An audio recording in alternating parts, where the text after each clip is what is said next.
Well, back in the 1980s, lifelong learning programs across North America began to contact LERN to ask us to analyze their finances so that they could compare their performance financially to other programs across North America.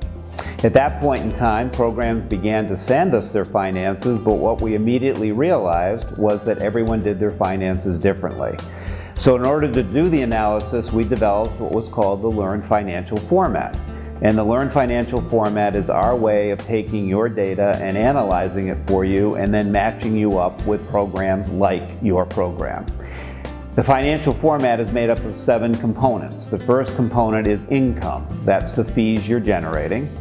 The second component is promotion. That's the money you spend on marketing, advertising your classes.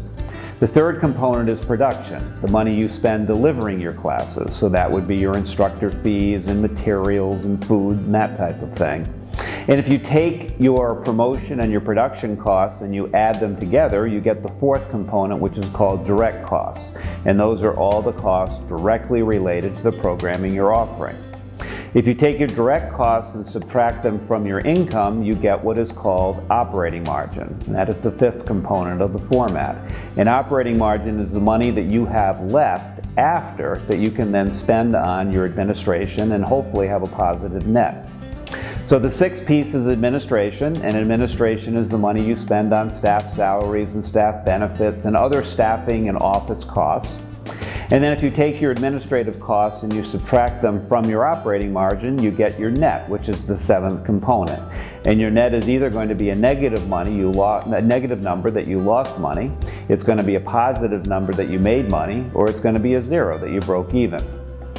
When we look at the financial format, one of the questions always is well, what are the ideal percentages?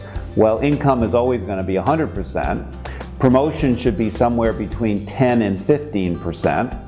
Production should be somewhere between 45 and 50% and never exceed 50%. So your direct costs would be 60%, your operating margin would be 40%. And then your admin costs normally are around 35%, so if you subtract your admin costs from your operating margin, then what we're telling you is that your net should be somewhere between 0 and 5%. So when you look at your program, you're trying to match up in general to those numbers. Some organizations have better numbers than that, some organizations have worse numbers than that, but you want to keep that in mind as sort of being the key numbers that you want to be analyzing and looking at. So lean on LERN for information that works.